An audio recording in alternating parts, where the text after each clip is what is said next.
Amazing, right? Number two? Number two, football season's over, but no one told 538.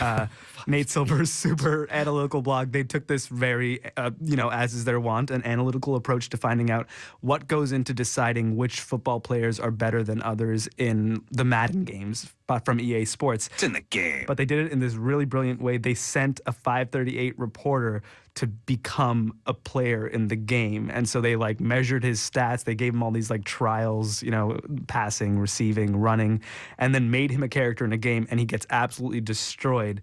But they present it in this long article with videos and GIFs and animations and images and graphics and then graphs, and it's wonderful. Well, for 538, football season can never be over because math can never be over for 538. It's all about numbers. It's football or elections, right? So, yeah. Number three. Number three, fan films are almost as big as cats on the internet. Maybe they're around puppies in how impactful they are. And this week we got this insane, exceptional fan film in tribute to the Power Rangers with James Vanderbeek from Dawson's Creek and Katie Sackhoff from Battlestar Galactica. I made sure I was on the winning side, which is why I'm sitting here and you're chained to a chair. Comfortable? You were never really one of us. Thank you. So Pretty dark for Power Rangers. My 5-year-old's going to freak out. I don't think it's intended for kids. There's lots of CGI. The language is rough at times. It's certainly got the budget of maybe an entire season of the original Power Rangers, and it was directed by this guy Joseph Kahn, who makes big spectacle music videos for Eminem, Taylor Swift, and Britney Spears. It's kind of amazing. Helmets with mouths, or no? They're not. They're out of their uniforms, but Vanderbeek's playing Red Ranger, and Katie Sackhoff's playing the Pink Ranger. Number four. Number four, the Oscars came and went, and, love him or hate him, Tig Notaro, the great comedian, has already volunteered to host the 2016 Oscars in a blog post on her site. Because no one else will take the job. No one wants the gig. She lists 12 reasons why she'd make a better host, including she kind of looks like Ellen. She will promote the Oscars on her podcast, and she lives close to the Kodak Theater or whatever the hell it's called now, so she won't be late. It's pretty funny. And that's probably the way to do it. Get in there early and start making a case, create a hashtag. Who knows? Maybe she will be the host next year. She could get it, yes. Yeah. Indeed.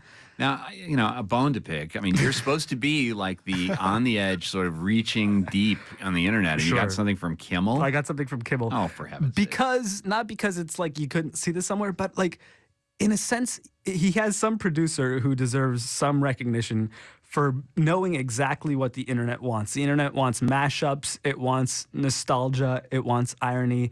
And so a good mashup combines, like we heard with Limp Bizkit and Seinfeld, two things that are very unlikely to go together.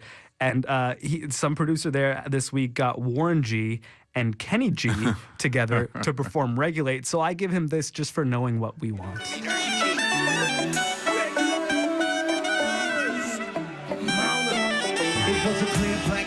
I mean, it's better to listen to than to watch, actually, because Kenny G isn't the most dynamic performer. No. All right. Was that 5? That was 5. That was all of them. Sean Ramos-Ram, host of the Studio 360 podcast Sideshow, which is trending. Is it? God, I hope so.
Okay. I mean, I still can't hear myself. It's weird and echoey.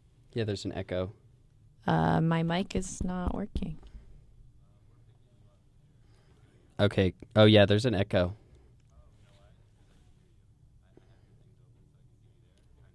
Okay. Yeah, no echo anymore. I can't really hear myself normally. Now I can't hear anything. No.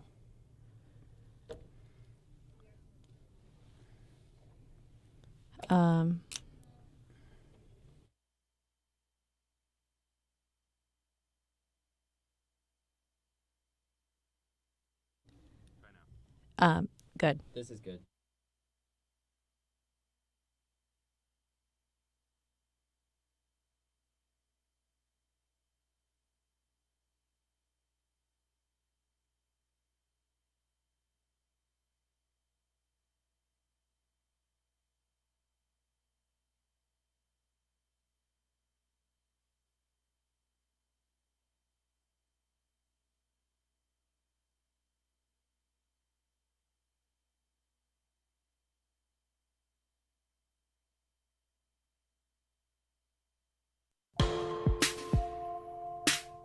It's Friday, February 27th, and you're listening to Uptown Radio. I'm Tyler Daniels. And I'm Cassandra Basler.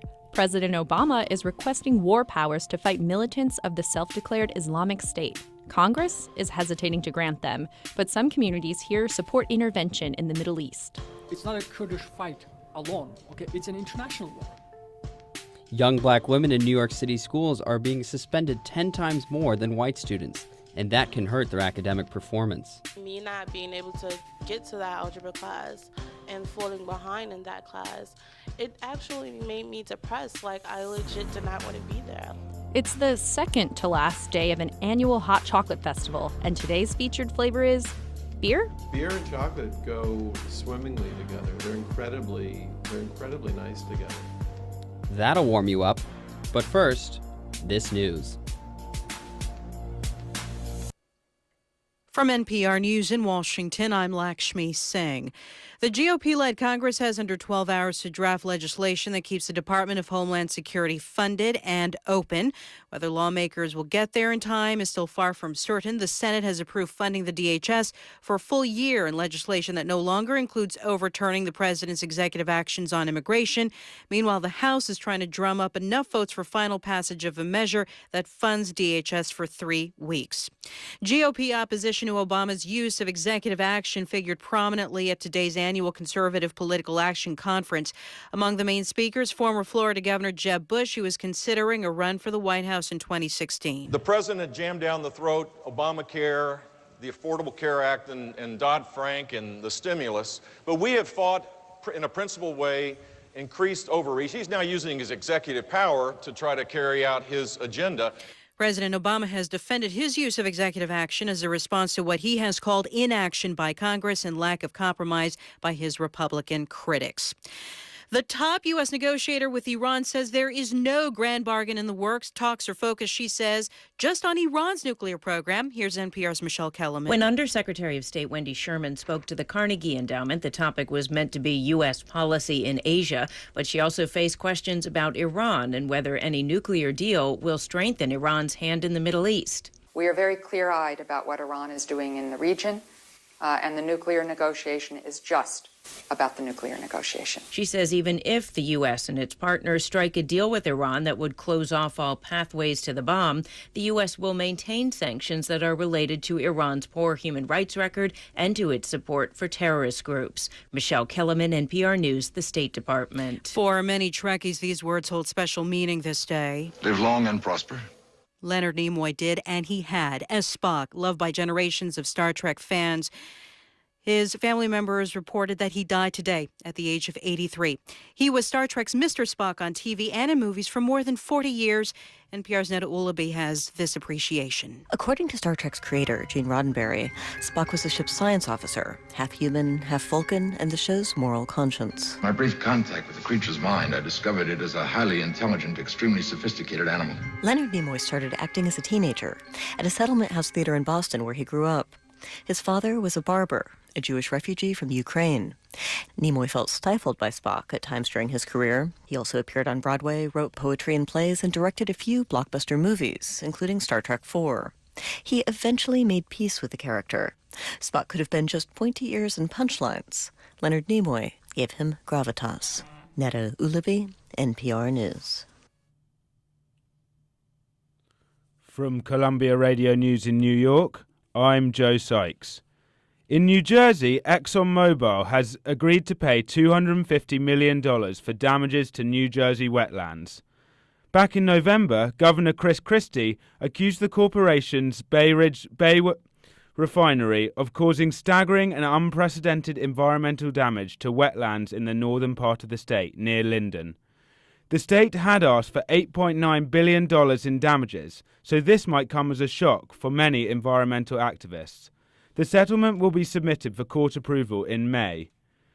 An off-duty NYPD officer has been killed when a vehicle travelling the wrong way hit his SUV head-on in Westchester early this morning. Paul Duncan was a 17-year veteran who worked for the Internal Affairs Bureau. The other driver is now at Westchester General Hospital in a medically induced coma. Close to the midnight deadline, Police Commissioner Bill Bratton says a shutdown of the Department of Homeland Security would be irresponsible and dangerous. After the arrest on Wednesday of 3 Brooklyn men for plotting to help ISIS, the commissioner warned lawmakers in Washington that the country was facing unique threats to its safety. While the Senate has passed a spending bill, the House of Representatives are hoping to pass a counter-proposal which will extend the funding for just 3 weeks.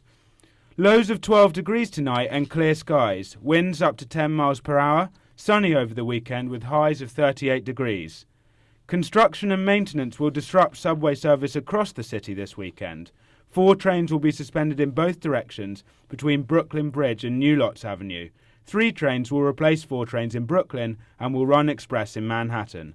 Joe Sykes, Columbia Radio News. Starting this week, you can legally grow and use marijuana in Alaska and Washington, D.C. That makes 4 states where recreational pot is legal. Alan St. Pierre is the executive director of NORML, a group in Washington, D.C. working to normalize the use of marijuana around the country. He says these decisions move the nation one step closer to legalization. Means that another brick in the prohibition wall is come out this week for sure by having Alaska move forward with its legalization. So from this point forward, it is no longer a crime to possess or use it or trade it or grow it. The state still has to set up a regulatory and taxing system so adults can walk into a store and buy it. In Washington, D.C., the citizens voted at the 70 percentile to legalize marijuana, but it can be described better as depenalization. What's the difference between depenalization and decriminalization? Sure, good question. So here in D.C., there's no fine whatsoever for possessing it or for growing it or for distributing it to somebody without payment.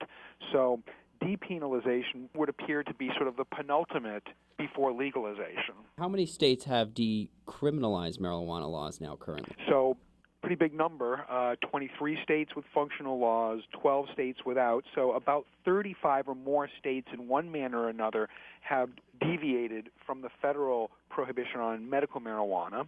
There are 16 states that have officially decriminalized it, but there are a number of localities in some states that have not. The best example from NORML's point of view of reform is legalization, where we now have Alaska, Oregon, Washington, and Colorado having crossed that Rubicon, and D.C. with its soft legalization. Tell me about the federal versus state argument going on now in terms of how is Congress responding?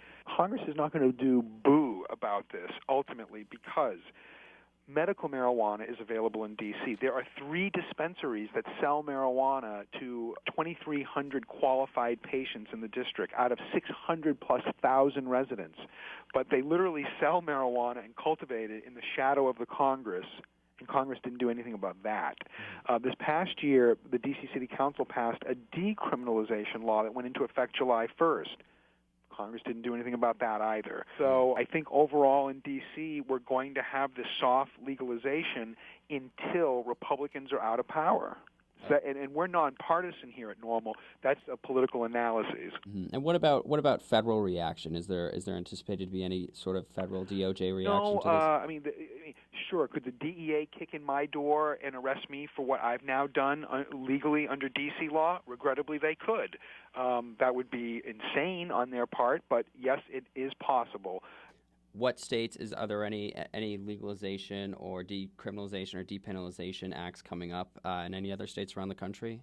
Yes, there are now upwards of 20 states that have legalization bills that are being debated. Right now, we only see the states of Maine, Vermont, and Rhode Island as the ones who could break through and actually pass a legislative model for legalization, which would really demonstrate the maturation of this topic, because to date, legalizations happen largely because of voter initiatives put on there by reformers. Congress also has legalization bills, but under the Republicans, they won't even get a hearing, frankly. And in 2016, looking really forwardly, California, Massachusetts, Maine, Arizona, and New Mexico all look like states that will have legalization ballot initiatives. Great. Well, Alan St. Pierre, Executive Director of Normal, thank you so much for your time. Sure. Medical marijuana is allowed in a total of 24 states. New York is among them. The Cuomo administration is now in the process of drafting regulations. It'll select 5 companies that will have exclusive rights to grow and sell the drug. That makes for the possibility of some very big money. Camille Von Cannell hears from those hoping to cash in on what some are calling a pot-com boom. How big will the big money be? Matthew Carnes wanted to know, so he launched a research firm called Greenwave Advisors. Based on sales data from states like Colorado and California, he estimated that the national market could balloon at least 8-fold in the next 5 years. We expect that to rise from about 2.8, 2.9 billion today, or 2014, up until about 21 billion by the year 2020. For comparison, that's about twice the annual revenue of the National Football League. And we believe we're conservative. In New York, he guessed we could see up to 240 million in sales of medical marijuana just in the first year. He's hoping shifting mentalities will spur further industry growth. Take his Aunt Betty, for example. She lives in Arizona, where medical marijuana is legal, and she had chronic nerve pain. I said, Aunt Betty, get a medical marijuana card. Just try it. Just see what happens. Improving the lives of New Yorkers with similar conditions is the main purpose of New York's Compassionate Care Act. Regulations must be drafted before the sales can start, and those include picking the companies who will be licensed to grow, process, and sell the legal marijuana. Only 5 companies will be chosen to serve the entire state, explains Evan Nissan, the director of the New York Cannabis Alliance. And each of those winners will be able to have at least 4 dispensaries. That's about 1 store for every million New Yorkers. The race for the licenses will be fierce and expensive. Companies must prove there's cash backing their business plans. Between consultants and lobbyists and lawyers and the real estate and putting your plans together and everything that goes into that, it's likely that the real serious players will be spending over $1 million. One of those players is Canna Life Sciences. Dean Petkonis heads the firm, which was founded only 5 years ago. I met Petkonis in an oyster bar in East Midtown. He holds meetings there when he's in Manhattan. He's a Wall Street guy, and he looks the part. Clean-cut, well-tailored suit, and a checkered tie. He has decades of experience in corporate finance, and now he's into legal marijuana. We're a pharmaceutical company. Canna Life is developing cannabis-based treatments for neurodegenerative diseases, including chronic traumatic encephalopathy, a disabling disease that affects football players who have suffered multiple concussions.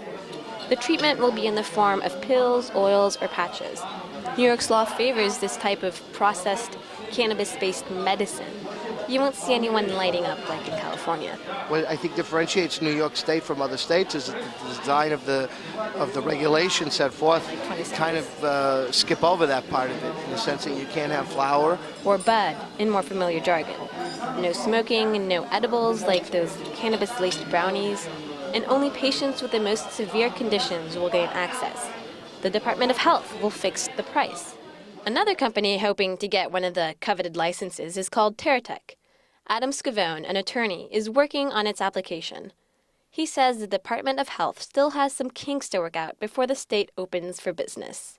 For example, draft regulations so far do not explain how the 20 stores will be able to service the whole state. But it looks like we're going to need some kind of delivery mechanism. According to the law, the Commissioner of Health could license additional companies to deliver or sell the marijuana in retail stores.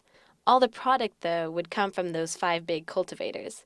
Basically, there is still some wiggle room. One thing is for sure already. If you get one of those licenses, your chances of seeing a return on your investment are pretty good. And for those lucky 5 companies, it's just the lucrative beginning for this budding industry. Camille Von Cannell, Columbia Radio News.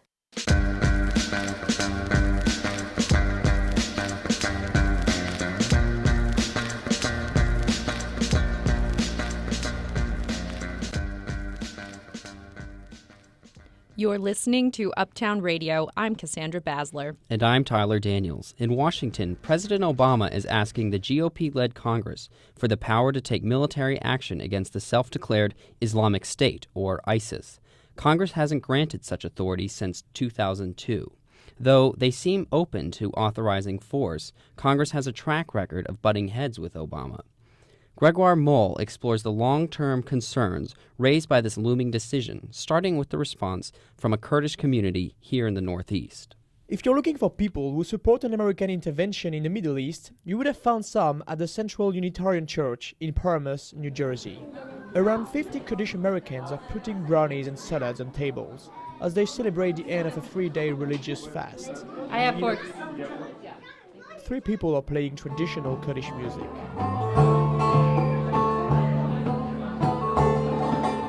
The Kurds are an ethnic group in the Middle East. They live in an area stretching from Turkey to Iraq. They are at the forefront of the fight against ISIS fighters, who are mostly in Iraq and Syria. The Kurds have been long-time allies of the US in the Middle East. Yüksel Serindag left Turkey in 1889, but he says he still visits his relatives there every couple of years. He says Kurdish forces can defeat ISIS, but they are at a disadvantage. ISIS forces have modern arms, and so to fight the ISIS, then we need military hardware. For example, helicopters. Serindag says the threat of ISIS goes beyond any border. It's not a Kurdish fight alone, okay? It's an international war. That's the position President Obama took in his State of the Union last month. Tonight, I call on this Congress to show the world that we are united in this mission by passing a resolution to authorize the use of force against ISIL. But 1 month later, Congress still hasn't granted Obama the war powers. Ilan Berman is the vice president at the American Foreign Policy Council. He says the lack of an answer from Congress is understandable. What the president is asking for is not clear. The president says he doesn't want to send troops in, but he doesn't clearly say what kind of intervention he wants to lead. A lot of the pushback that you're seeing now from conservative members of Congress has to do with poorly defined objectives, a failure to define what victory would look like. A military intervention in the Middle East, less than 2 months after American troops officially left Afghanistan, that's not an easy move. You see an administration that is very hesitant to get more deeply involved in the Middle East. For lawmakers, this sort of kicking the can down the road goes back to 2001. After the 9/11 attacks, President George W. Bush asked for a broadly defined use of military force against Al-Qaeda and its allies. I was the only one that voted against it because I didn't want to see what happened happen. That's Democratic Congresswoman Barbara Lee from California. She's been trying to rein in the 2001 authorization since it was issued. So she says if President Obama wants to act now, he must close one door before he opens another. Otherwise, the components of this new authorization and any authorization that comes forward are null and void because you still have a blank check to use force and to go to war. In the way it's now presented, the new authorization seems broader than the one President Bush proposed in 2001. That's according to Ryan Goodman, who teaches law at NYU. In 2001, the language was simply that the president would be authorized to use all necessary and appropriate force. And what the president submitted last week to Congress said instead what the president determines to be necessary and appropriate force. Being authorized by the Congress versus the president himself determining what's necessary? It seems like a minor difference, but Goodman says it's significant. In the 2001 authorization, Congress used international law as a yardstick to decide the use of force. But if it says the president determines, then it might mean, well, whatever the president says is international law. For Goodman, resetting international law is beyond the scope of the president's office. And the military authorization decided in a rush could have unforeseeable consequences in the long run when it's applied to future conflicts. Grégoire Moll, Columbia Radio News.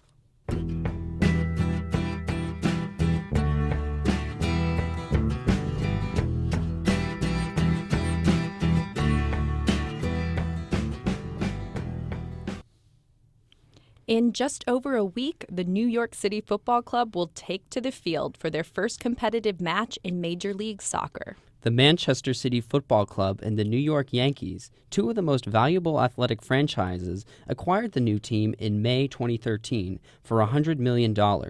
Charlotte Gibson reports.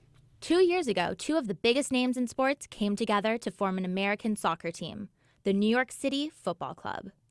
Manchester City is a majority owner of the Major League Soccer's 20th franchise team and the current reigning champion of the English Premier League. The team got interested in American soccer after overspending and attracting top players in the 2011-2012 financial year, losing over $137 million. The team owners violated the European soccer's governing body's financial fair play rules, designed to keep soccer teams from spending more than they earn in pursuit of winning.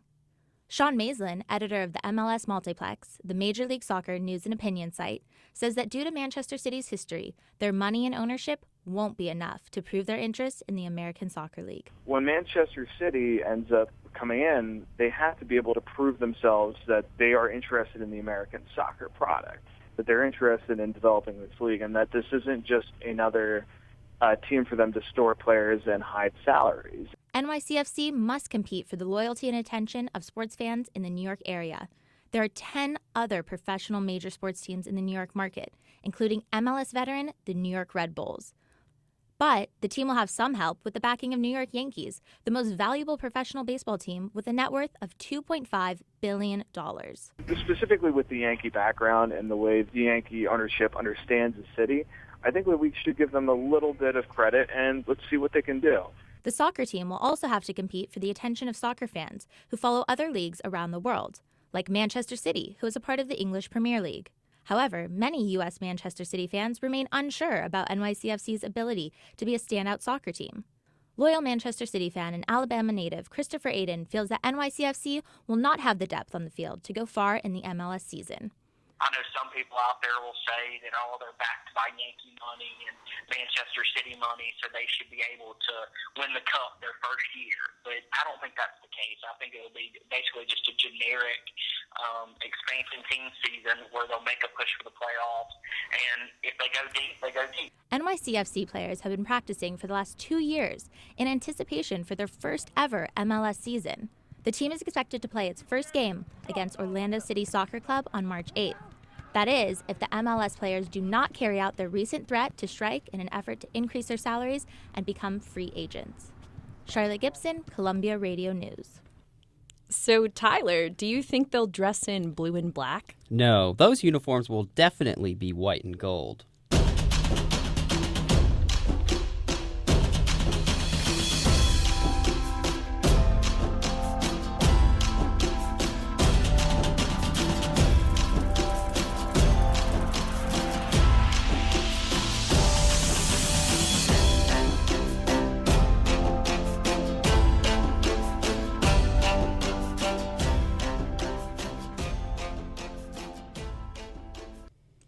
In New York City public schools, African American girls are being suspended at a rate 10 times that of white girls, according to a report released this month.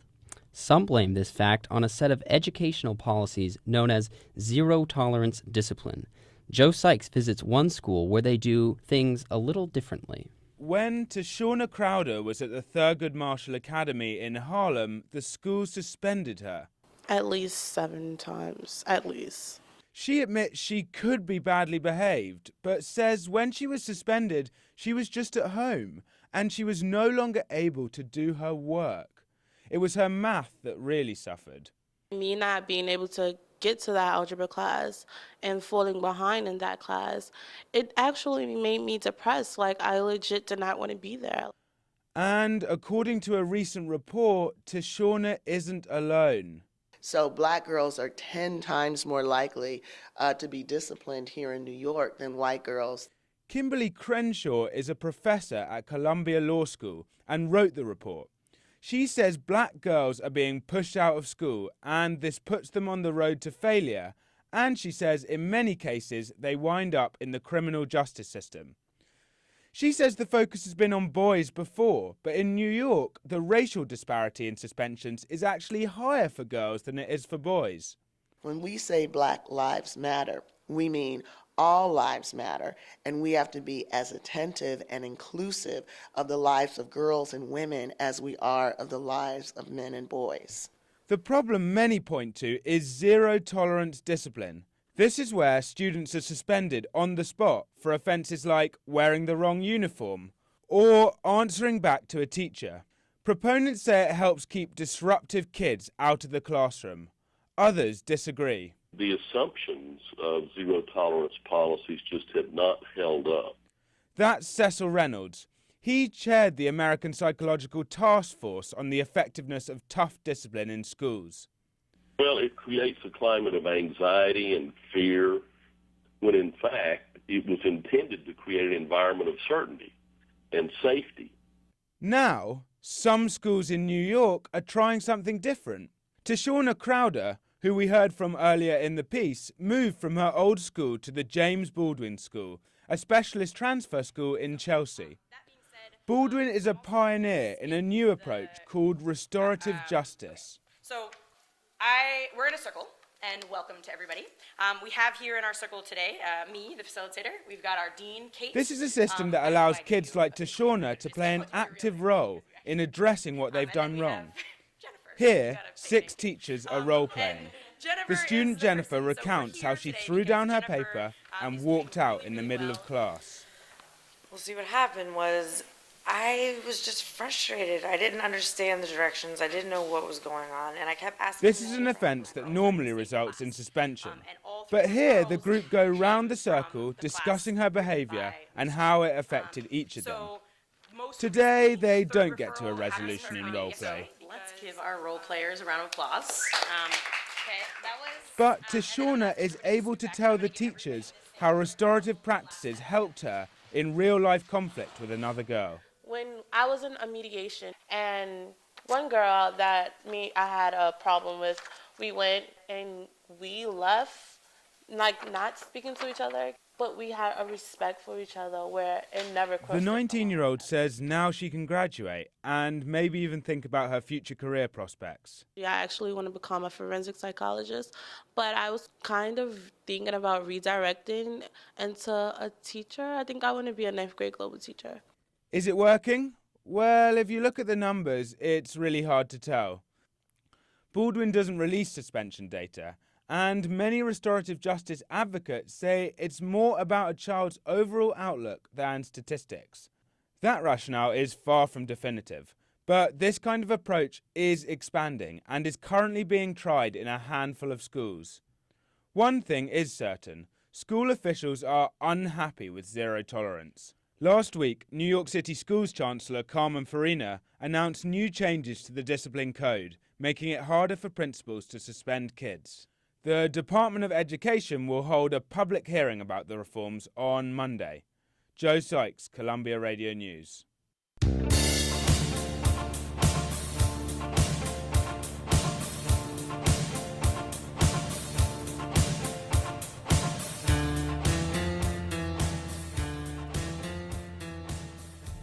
Wine and chocolate are a natural pairing, but beer and chocolate? It might sound weird, but that's exactly what a downtown bakery is serving today. Ariana Skybell takes us to City Bakery in the Flatiron District to find out what the deal is with beer hot chocolate. In the morning, City Bakery feels like any other artisan cafe. The air smells sweet and there's soft music playing. But at noon, people stop coming in for coffee and start coming in for beer, in their hot chocolate. Joe Mullins is new to alcoholic cocoa. It doesn't taste like beer. What does it taste like? It kind of has like a little, it's just like extra bitter at the finish, I guess. And do you like it? It's delicious. I like it a lot. Every February, City Bakery hosts its Hot Chocolate Festival, and every day brings a new flavor. While beer and chocolate might not seem like natural allies, Maury Rubin, the man responsible for this concoction, thinks otherwise. Beer and chocolate go swimmingly together. They're incredibly nice together. Reuben opened the City Bakery in 1990. He still comes in every day. I'm the baker and hot chocolate maker. 25 years ago, people were used to drinking cocoa powder and water, and they still are. But Reuben makes hot chocolate from real chocolate because it just tastes better, he says. His cocoa was on the menu the day the bakery opened. And it was really popular from the start. And then I began experimenting with some different flavors. In the second year, Reuben invited some friends over to try some of the hot chocolate flavors he'd been toying with, like banana, bourbon, ginger, and they loved them.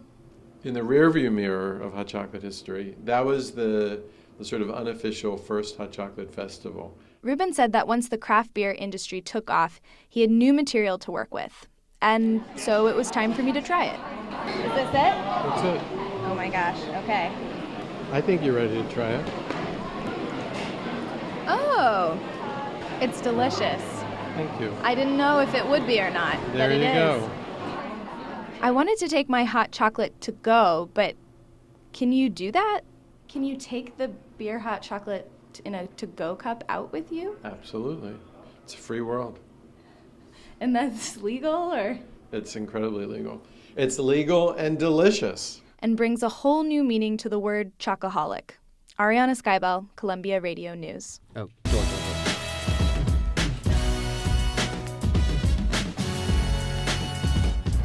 You're listening to Uptown Radio. There's more to come, so stay with us.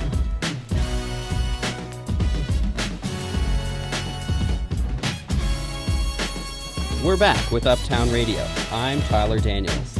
And I'm Cassandra Basler.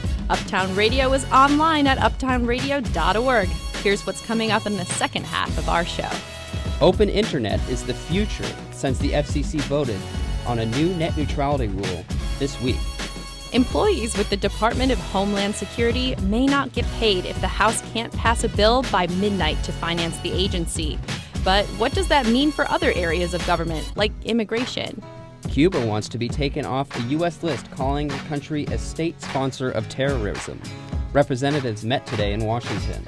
All that and more to come. But first, the news. From Columbia Radio News, I'm Chava Garari. Mexican police captured their most wanted man, the leader of the notorious Mexican drug cartel, the Knights Templar. Cervanto Gomez is better known by his nickname La Tuta and has evaded capture for years. This is a big win for the Mexican government and their fight against the cartels. It is unclear how it will affect the state of Michoacan, where Gomez was arrested. Time is running out for Congress to pass legislation to keep the Department of Homeland Security from a shutdown before a 12 a.m. deadline tonight. Daria Lisitsina has that report. For Columbia Radio News, I'm Dash Lisitsina. Homeland Security shutdown may be averted as Senate approves emergency funding. Both the Senate and the House of Representatives passed measures to fund it without attaching immigration riders that would be vetoed by the White House. The bill removes restrictions on President Obama's executive action on immigration. But the version proposed by the House of Representatives only funds the Department of Homeland Security by another 3 weeks. Congressman Peter King from the House is worried. This involves human lives, and this is too risky a game to be playing here. A longer funding bill was passed in the Senate by 68 to 31 votes that would extend the Department of Homeland Security budget through to September 30th. Some Republicans in the Senate are angry that their party's leadership has seemingly caved into Democratic demands that they concede to Obama's executive action deferring the deportation of millions of undocumented immigrants. But the bill still needs a matching vote in the House to reach the president's desk. With the Department of Homeland Security shutdown temporarily averted, no doubt the fighting will continue next week. Dasha Lisitsina, Columbia Radio News.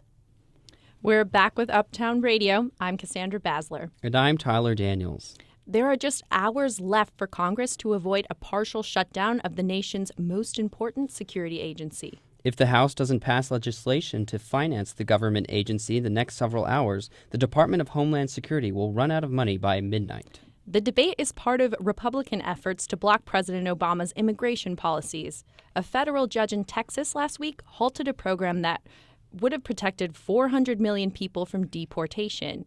Adelie Ponte reports that without the program, advocates and immigrant communities are scrambling to figure out what to do next. 1 week after his executive order was put on hold, President Obama held a town hall-style meeting in Miami on Wednesday. One of the questions for the president came from Eric Narvaez. He returned from Afghanistan in 2011. I came back, I'm a wounded warrior, and only to find out that I'm fighting another war with my mother, trying to keep her here. Narvaez means making sure that she's not deported. That's because his mother is undocumented. And yet, he wouldn't have been able to join the army at 17 without her permission. If it wasn't for her signing those papers, I would have never been able to join this great American army. So I want to ask you if there's any way that situation could be handled a little better. Well, first of all, let me just say thank you, Eric, for your incredible service to our country. And,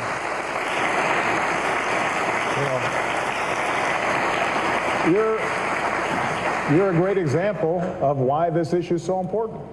For the president, Narvaez's mother is exactly the kind of person his immigration reform was supposed to help. But now, everything is on hold after a federal judge put the brakes on the program the night before it was supposed to launch. The situation is at a stalemate, and Obama's administration has appealed the decision in the Fifth Court of Appeal. In the meantime, Narvaez's mother has to sit tight. I'm confident that your mother qualifies under the executive action program that I've put forward. The president is saying what all immigrants' rights organizations have been saying this past week. Groups like Make the Road New York held a phone info session earlier this week. Bueno, buenas noches a todos. Ahora sí, oficialmente vamos a empezar la llamada. Good evening, everyone, greeted the organizers in Spanish at the start of the session on Tuesday. After a recap of last week's news, organizers gave advice. Antonio, a local leader in Queens, says there is no reason to be desperate. En ningún momento quisiéramos que nos preocupemos, peor desesperarnos de que esto no va a pasar. Don't give up. That's the message advocates want to get across. This is a minor speed bump. That's Tanu Yakupitiage. She works at the New York Immigration Coalition. They coordinate more than 160 organizations in New York in order to make sure everyone gets accurate information. We did actually anticipate that there was going to be a lot of anti-immigrant legal attacks, and this is what this is. According to her, there's a silver lining to this delay. We're not changing anything. Our work has not been thrown off. In fact, we've actually been in some ways given more time to prepare. Cesar Vargas agrees with her. He's a lawyer, a longtime activist, and an undocumented immigrant himself. It was expected for us. This is round one. The fight's not over, and we eventually know we're going to win. Until the Fifth Circuit Court of Appeal reaches a new ruling, and that could take months. The future is uncertain. Adelie Ponte, Columbia Radio News.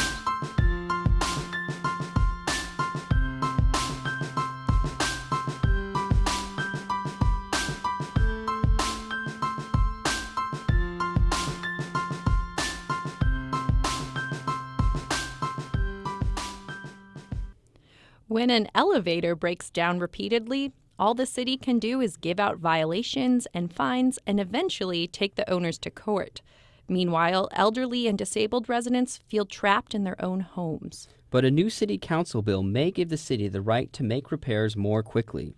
Hannah Klingberg tells the uplifting tale.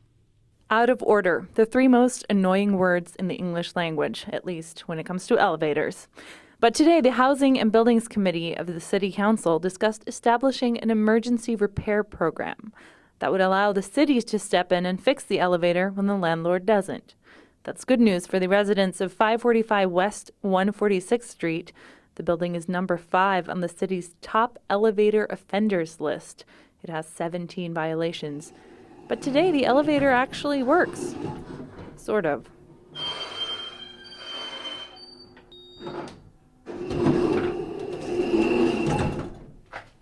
Seven-year-old Jennifer Racasella lives on the 3rd floor. Sometimes it works, sometimes it doesn't work.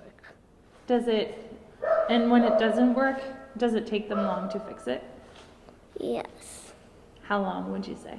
Like 10 weeks. Jennifer's 4th floor neighbor, Pilar Pani, explains that the elevator was repaired earlier this week. Now is the Monday is the working. That's 2 weeks ago it's not work. Pani says it's worse for the 80-year-old woman on the top floor. Council member James Vaca agrees. Seniors and disabled people have a right to freedom of motion just as anyone else does. And when elevators don't work for months on end because the landlord refuses to fix it, that's a violation of their human rights. It was Vaca who introduced the bill to the city council. If the bill passes, it will give the city the same authority it already has to fix other urgent problems like mold, heat, and gas. Instead of just issuing violations and fines, the emergency repair program will fix the elevators and then bill the owners. But ideally, Vaca wants building owners to take responsibility for the repairs themselves. And I think it's something that we must have authority to do as a last resort. The bill currently has 39 sponsors, and after today's hearing, that includes the chairman of the committee. If the bill is approved by the City Council, the emergency repair program could be up and running early next year. Hannah Klingberg, Columbia Radio News.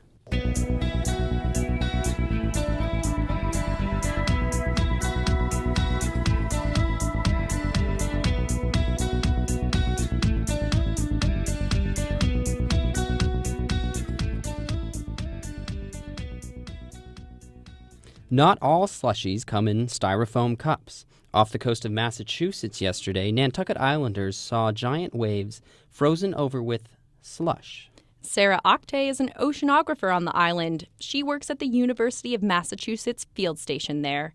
And she tells me this happens when record cold combines with a very specific set of conditions. So the slush happens.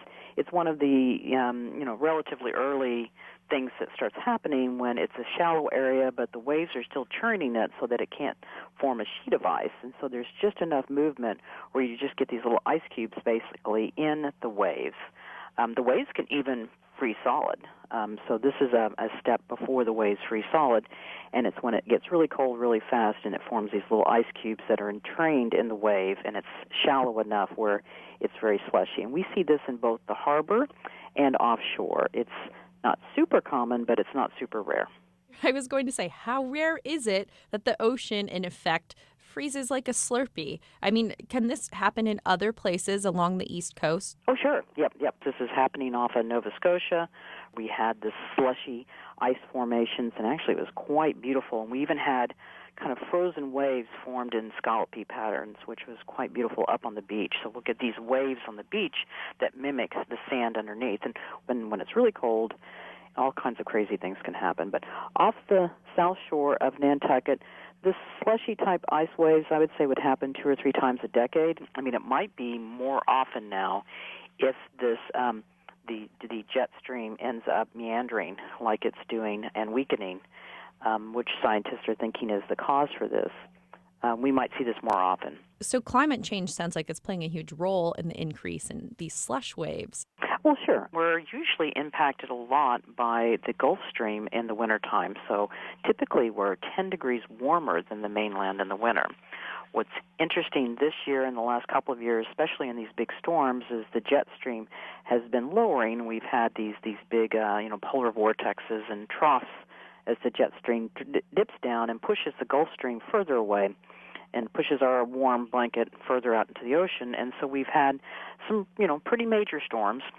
And in this case, it's been so cold the last few weeks that we've had in our harbor, it's almost completely frozen over. Yeah, and they're saying, this has been the coldest February in 80 years or so. Yeah. And I'd imagine that that's had a little bit of an effect on you guys.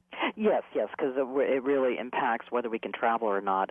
So we have to worry about, are we going to get any lettuce bread? I mean, because ferries can't dock. And this has happened in the past, though. In the past, there was a lot of ice here. It's kind of like being transported back to the early 1900s when there was only a big boat that came 3 times a day. We've kind of been spoiled with fast ferries that can get over here in an hour, and they're like our taxis. So it'd be like if New York woke up tomorrow and every taxi and all the subways were down. Oh, my. Well, I'm best of luck to you, and I hope, despite the freezing temperatures, you can kind of enjoy the majestic slush waves as they come slowly rolling up onto shore. They're beautiful. We're out every day taking lots of pictures of all of the cool different ice formations and ice sheets and rafts. So we still like being outside quite a bit. That's great. Thank you so much and have a wonderful day. You too. It was great talking to you. Sarah Octay is an oceanographer at the University of Massachusetts Field Station on the island of Nantucket.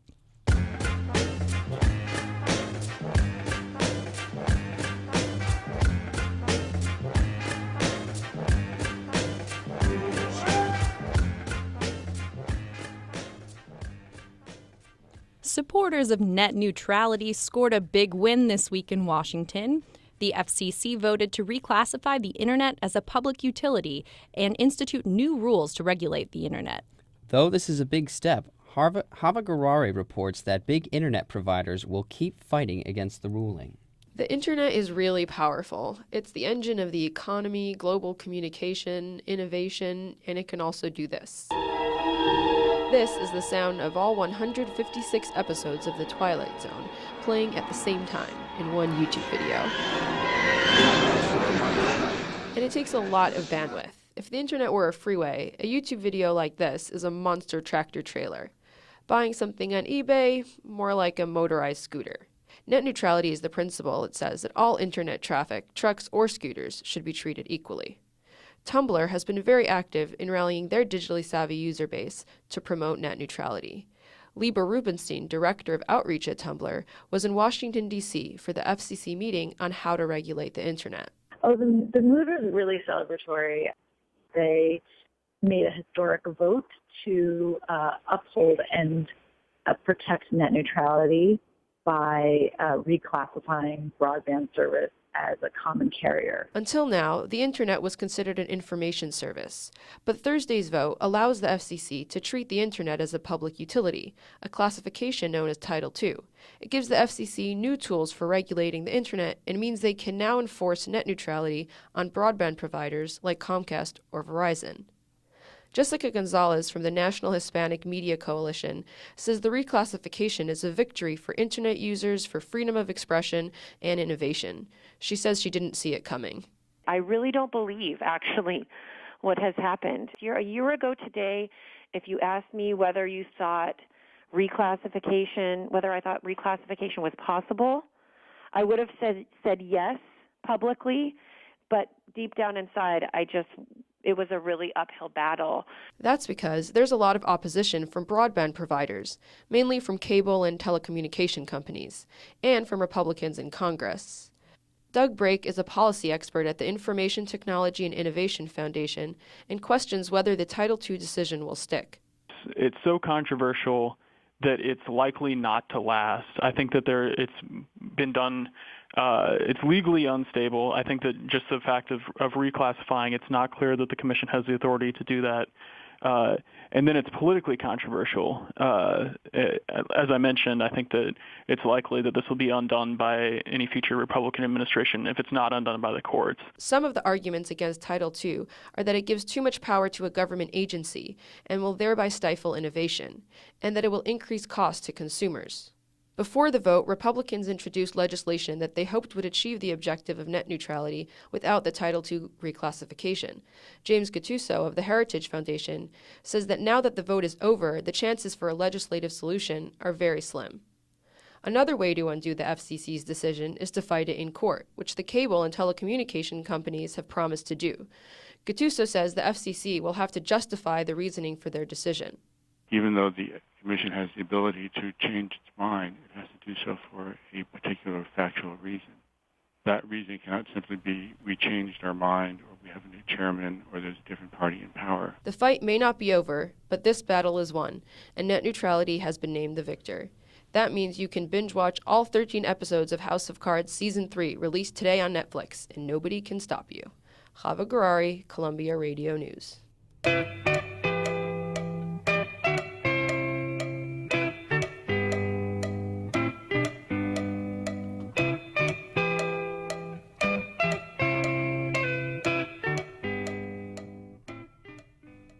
Cuba and the United States held talks about normalizing relations today in Washington.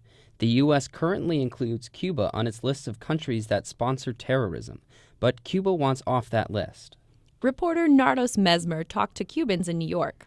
They're hopeful about recent developments in U.S.-Cuba relations. Today's talks are the second rounds of talks between the United States and Cuba. Removing Cuba from the U.S. terrorist list would be a key step in establishing diplomatic relations with Cuba. Margaret Cahan, senior research scholar at the Institute of Latin American Studies at Columbia University, says the terrorist designation is an obstacle to commercial relations. The prime issue has been the fact that the U.S. has imposed sanctions on banks that have had business with Cuba, both U.S. banks but primarily foreign banks. Cubans in New York are following the negotiations closely, as I found when I visited Amar Cubano, a restaurant in East Harlem. Cuban-American Eliezer Lacia came to the United States when he was 1.5 years old. Speaking through a translator, he said he is hopeful for a new relationship between the United States and his mother country. And we want that. We want, better relationship between the United States and Cuba. But we're not terrorists at all, However, he believes real change will take place when the current Castro government is changed. He hopes that things can change for the future. The kids can see that, but not right now. He thinks really that they need to change the government if you want to see some changes over there. U.S. Secretary of State John Kerry at a news conference today said the terrorist designation is being evaluated, but, quote, nothing will be done with respect to the list until the evaluation is completed. Nardos Mesmer, Columbia Radio News.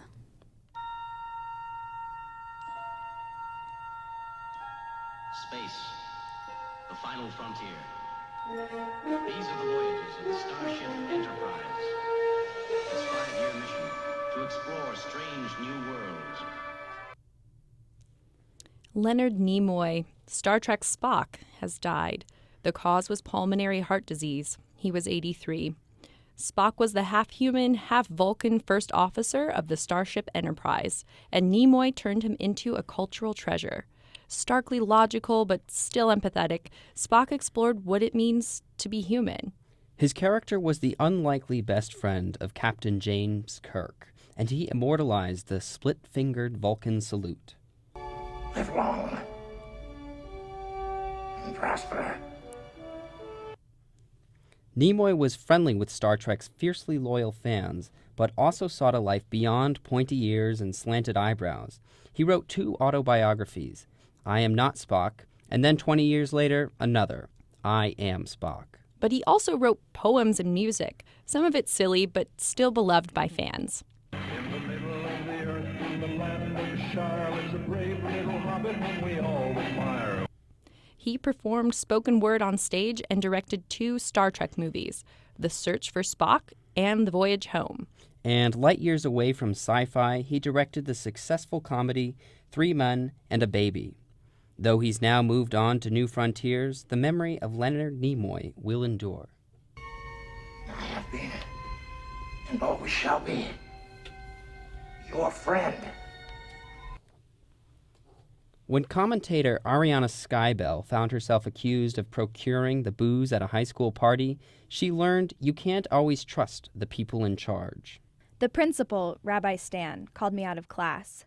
He was 50 and balding, with tufts of bright red hair encircling his head. When I entered his office, Miss Lundfeld, his aide-de-camp, and Coach Marcelino, the gym teacher and head of discipline, were also present. I sat down at a long wooden table across from the 3 of them. I didn't do it, I told them. We have evidence from Facebook that mentions your name, Marcelino said.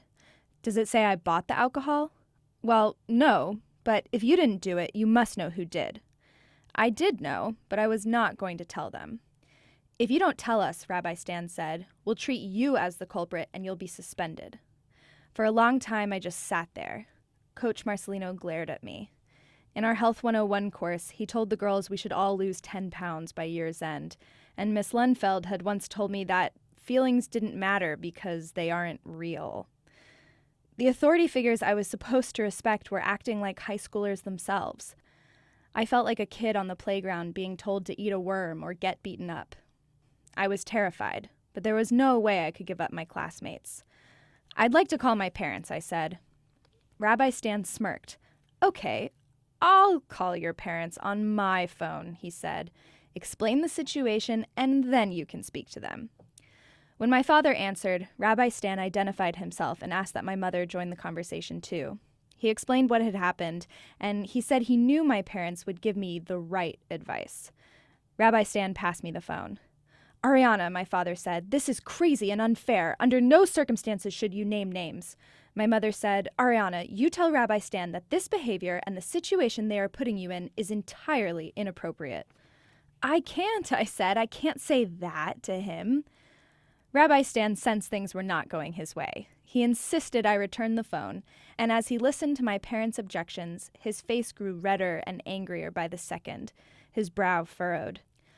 Rabbi Stan finally reached his breaking point. McCarthy-like tactics, he yelled. McCarthy-like? How can you say that? Do you think McCarthy let people call their parents? My father later told me that he said, McCarthy let them have lawyers. My mother, the therapist, intervened, suggesting alternative ways for Rabbi Stan to handle the situation. Advice he later took, gathering the juniors in a room and simply asking them who did it. The culprits eventually fessed up.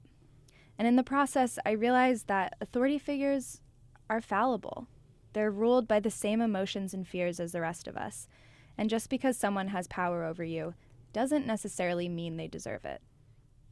Ariana Skybell always tries to critically question authority, though sometimes she still calls her mom and dad for help.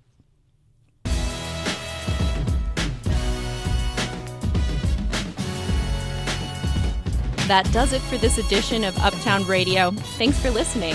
Our executive producer was Paula Lem, senior producer Teresa Alva, and Dasha Litzitsino handled production. In the studio, Ariel Richens steered the ship with help from Camille Von Cannell and Adelie Ponte. Senior editor Miriam Sitz and assistant editor Anjali Sastry wrangled our scripts. Gregoire Moll and Charlotte Gibson invented the internet. Special thanks to our instructors John Dingus, Kerry Donahue, and Rick Carr. I'm Tyler Daniels. And I'm Cassandra Basler. Uptown Radio is live on Fridays at 4 p.m. You can find us anytime online at uptownradio.org. That's all for now, folks.